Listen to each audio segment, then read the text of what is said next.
André Leist, muito bom dia, é um prazer conhecer você, obrigado pela sua participação. É assim mesmo que se pronuncia seu Bom nome, dia a André? todos. Como? É? Não entendi, desculpe. É assim mesmo o seu sobrenome, É Leist? assim, é Leist, isso, tá Isso. certinho. Muito bem, André, é um prazer enorme conhecer você, viu? Muito obrigado por você estar aqui com a gente hoje de manhã. Nós estamos falando para a Bahia toda Bom, e... meu estado favorito, sabia? Ah, É meu estado que favorito. bom. É a melhor comida, as melhores pessoas e as praias mais bonitas. Isso é verdade, eu concordo com você.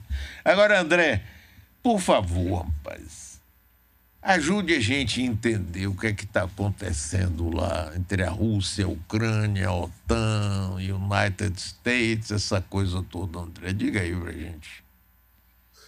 Olha, Mário, eu acho que para explicar assim, do começo ao fim, a gente teria que discorrer aqui de muito, muito tempo, mas eu vou tentar resumir de uma forma mais simples para as pessoas entenderem. Quando acabou a Segunda Guerra Mundial, o mundo foi dividido em dois blocos principais: o bloco dos Estados Unidos, o Ocidente e a OTAN, e o bloco da União Soviética, dos países comunistas ou os chamados de países não alinhados, e o Tratado de Varsóvia, que é a mesma coisa que a OTAN, só que dos soviéticos, que é onde eles uniram os países satélites dominados pela União Soviética e tinham mais ou menos a mesma intenção. Tanto a OTAN quanto o Tratado de Varsóvia visava proteger militarmente qualquer ataque a um dos Estados-membros. Com o declínio e o fim da União Soviética em 1989, foi feito um acordo aí com os russos, depois do desmembramento dos estados satélites, como, por exemplo, a Hungria, a Romênia, todos os países que foram soviéticos, que deixaram de ser soviéticos, foi feito um acordo que a OTAN não iria expandir a leste.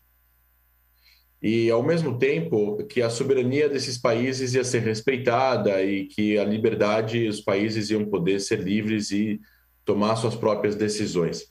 A questão é que essas duas coisas que eles concordaram elas são conflitantes, porque se por um lado você está dando liberdade total para um país, o país pode decidir daqui a 10 anos querer entrar para a OTAN.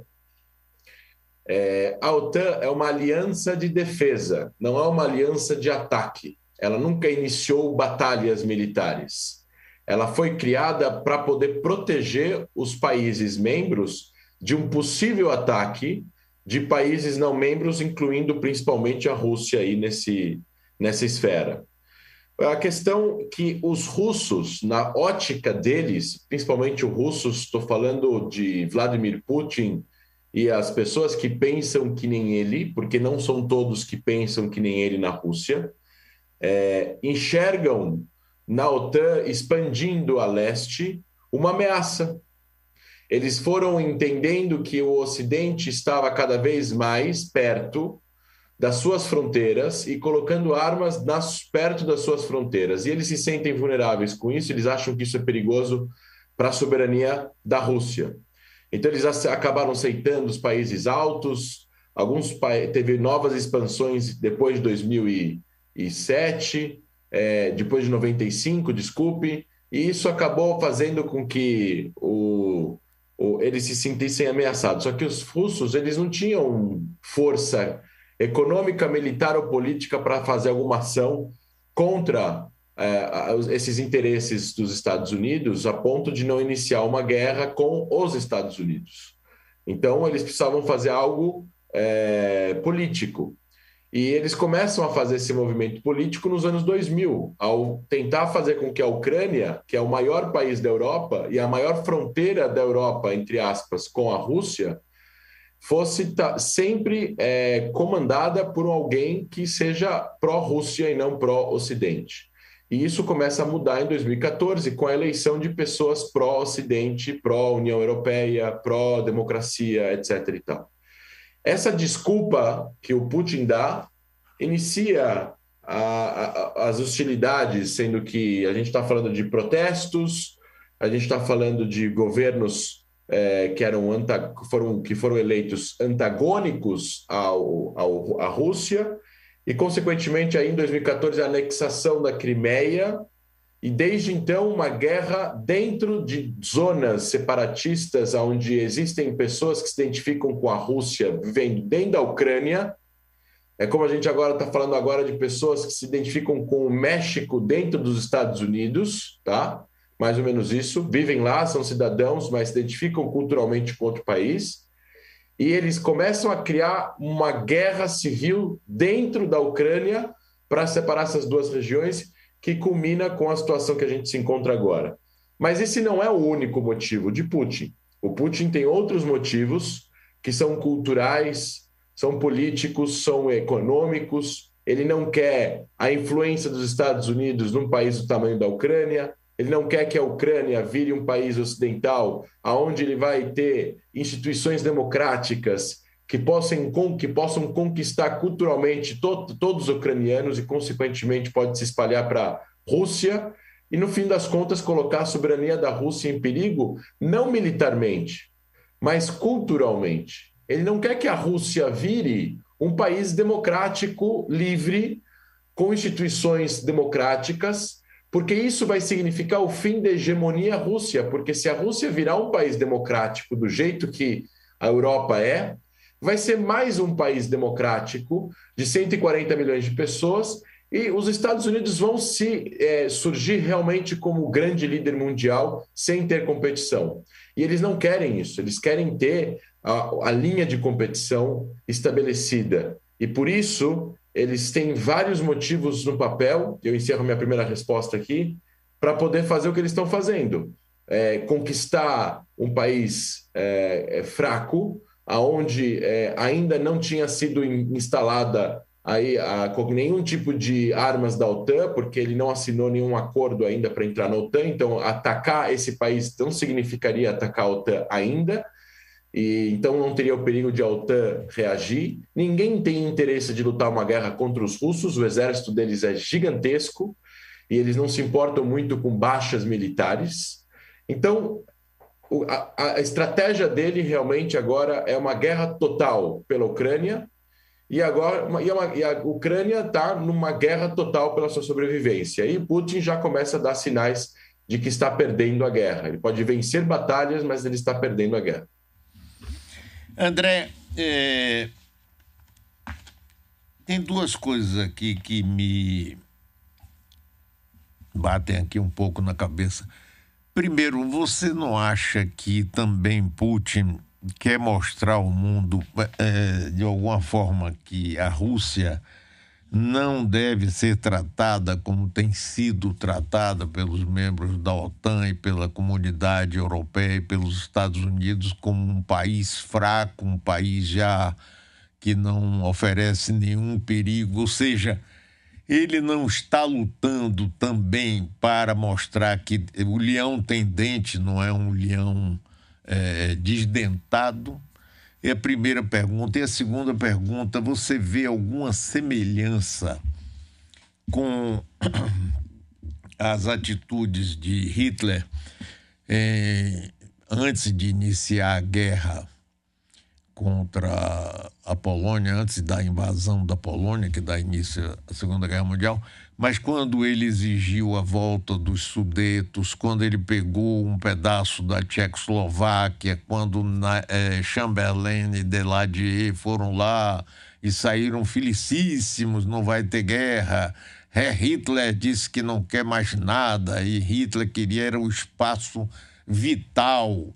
E tinha áreas também que é de maioria alemã, porque tinha sido dividida pelo aquele Tratado de Versalhes da Primeira Guerra Mundial, que foi terrível contra a Alemanha.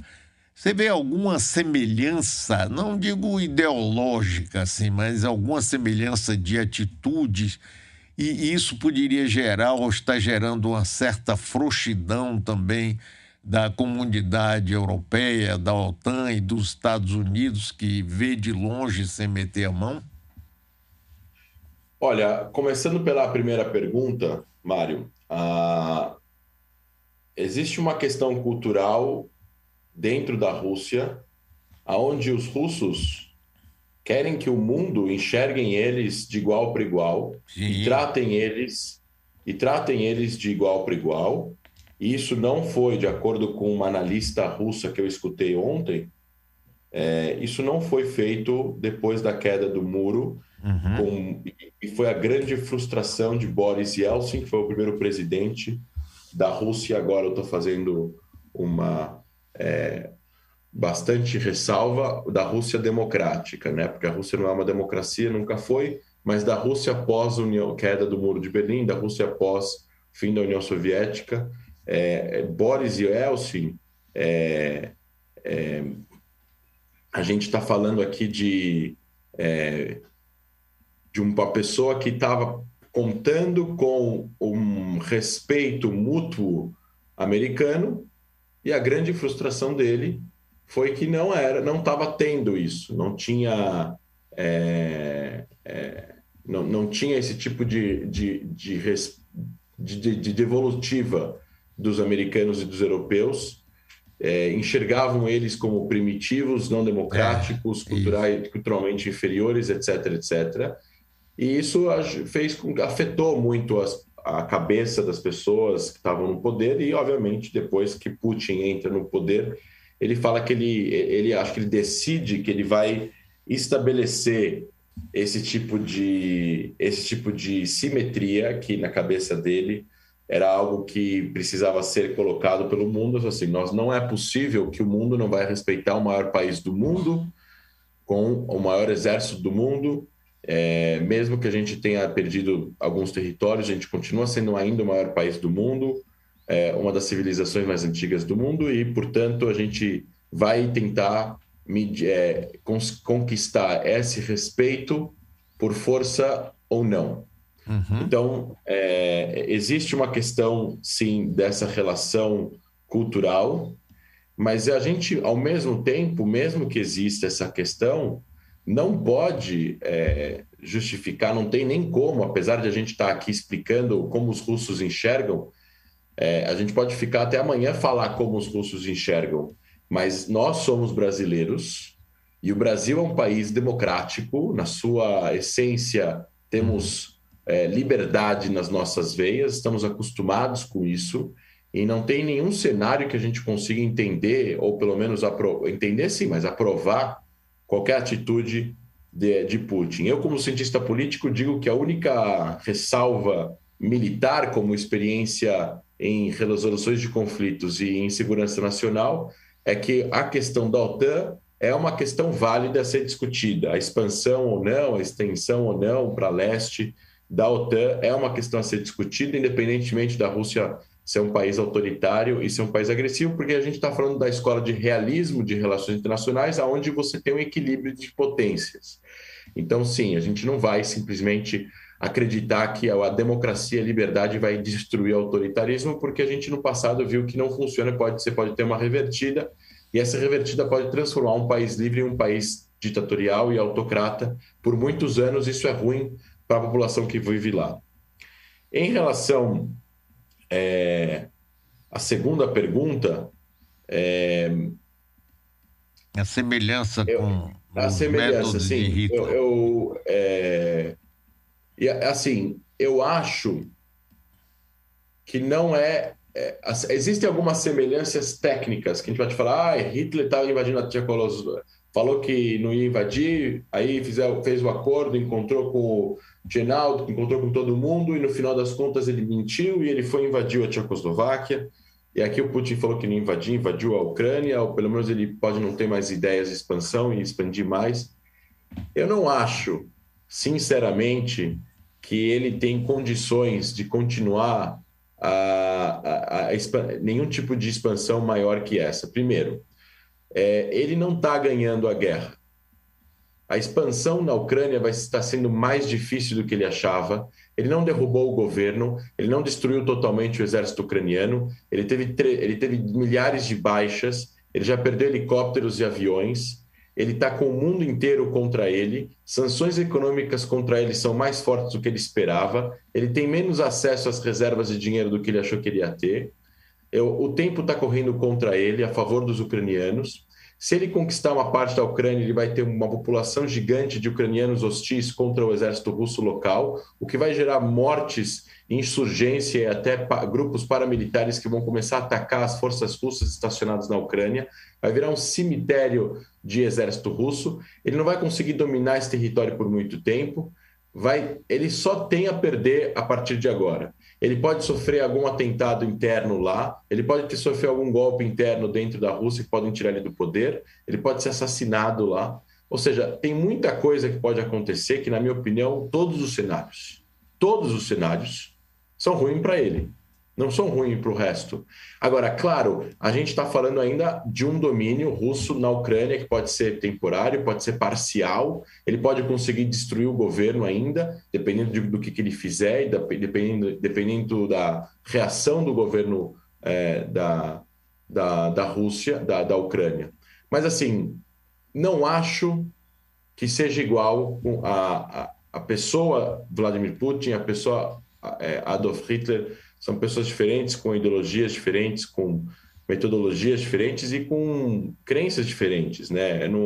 Eu acho que, apesar dos pesares, o que é apesar dos pesares, né? Os dois são péssimos, mas eu acho que Hitler tinha uma questão racial, né, de destruição de um... Claro. Uma questão racial, uma questão... de crença biológica de que o ser humano tinha aqueles superiores e aqueles inferiores, que colocam o nazismo e Hitler numa posição totalmente diferente do resto que a gente já viu no mundo.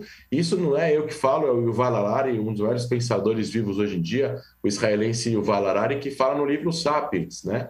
Então, assim, ele é um autocrata, ele é um assassino, ele é um ditador, ele é um xenófobo, ele é um homofóbico, ele tem todas as características de um ditador sanguinário, mas eu não compararia ele com Adolf Hitler, porque senão você está diminuindo todo o terror que Hitler foi e representou para a humanidade. Sim, sim, certíssimo. Agora, eu estou conversando com o cientista político André Leist. André, por que os Estados Unidos insistem em ser a polícia do mundo e invadir países no sentido, inclusive, aparentemente usando como desculpa, de impor uma democracia ocidental, que não tem nada a ver com a democracia, por exemplo, do Afeganistão, com o modo de vida do Iraque ou de outros países.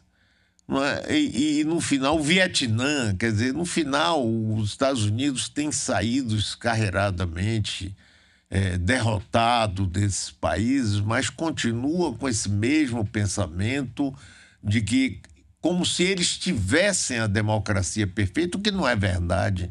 Um país altamente racista, um país dividido, que elegeu um Donald Trump, que agora elegeu um Joe Biden por uma margem muito estreita e que está arriscado, inclusive, a ele voltar na próxima eleição, porque Donald Trump pode ser candidato. Ou seja, essa visão que os Estados Unidos adquiriu depois da Segunda Guerra Mundial, como ele passou a ser a potência mais poderosa do mundo, também é uma coisa terrível para a gente aceitar. O que é que você acha disso, André?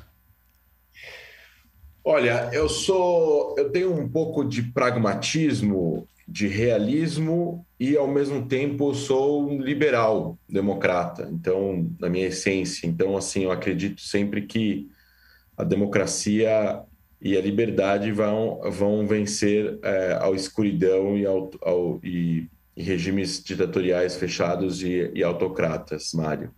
Eu vou começar respondendo dizendo o seguinte: existem muitas coisas que, se olhar para trás agora, em 2022, que aconteceram na década de 50, de 60, de 70, que nós poderíamos julgar de forma equivocada ações de países de acordo com o que nós conhecemos hoje em dia e de acordo com os resultados que essas ações causaram.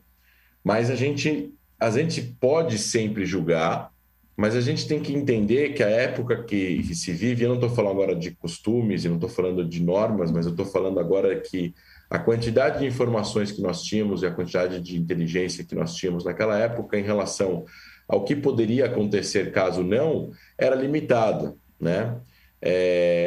Eu acho o seguinte, os Estados Unidos se engajaram em guerras durante a Guerra Fria, numa tentativa de frear a expansão da União Soviética e do seu domínio comunista ao redor do mundo. Uhum. A União Soviética invadiu vários países e transformou esses países em países satélites e destruiu a sociedade civil praticamente, juntando essa ideologia a eles.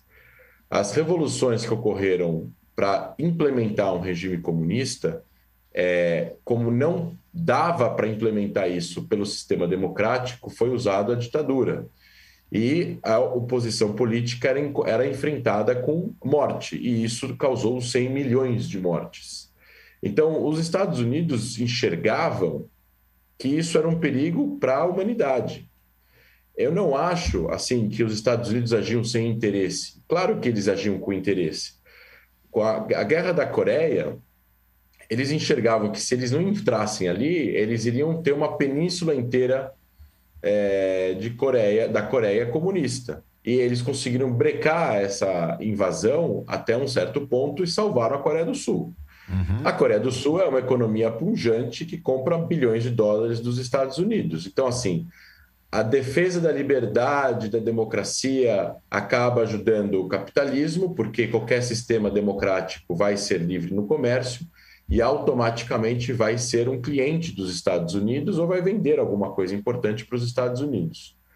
Mas, ao mesmo tempo, os Estados Unidos não precisam necessariamente de democracias para comprar e vender.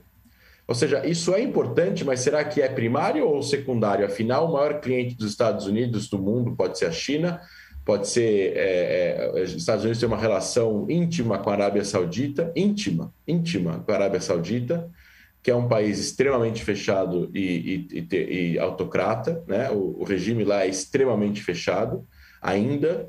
Então, o que eu enxergo? Eu enxergo um pouco de democracia liberal, né? No final das contas, existe uma vontade das pessoas verem outras livres. Eu não quero acreditar que as pessoas que dominam a política americana, nenhuma delas tem um pouco de sensibilidade para com as pessoas que vivem em regimes fechados. Eu acredito que elas têm, porque é inerente do ser humano. E, ao mesmo tempo, é uma visão que, se você é líder mundial, você tem uma responsabilidade mundial. O que eu quero dizer com isso, Mário? Kissinger fala no livro dele, Diplomacy, que não tinha como os Estados Unidos não serem uma potência mundial, porque eles têm uma costa muito grande dos dois lados, eles dominam uma costa muito grande no Pacífico e dominam uma costa muito grande no Atlântico, e eles foram colonizados e não explorados por pessoas que vieram do primeiro mundo, né, do mundo velho, então não tinham como eles não virarem uma potência. Eu acho assim, a gente tem que ser pragmático nesse sentido. Eles têm direito de serem a polícia do mundo? Não. Ninguém tem. Mas não existe um mundo sem. E se não existe um mundo sem, você obrigatoriamente precisa escolher alguém. Quem você escolhe? Estados Unidos, China ou Rússia? Não tem como não escolher outro. Você precisa escolher alguém.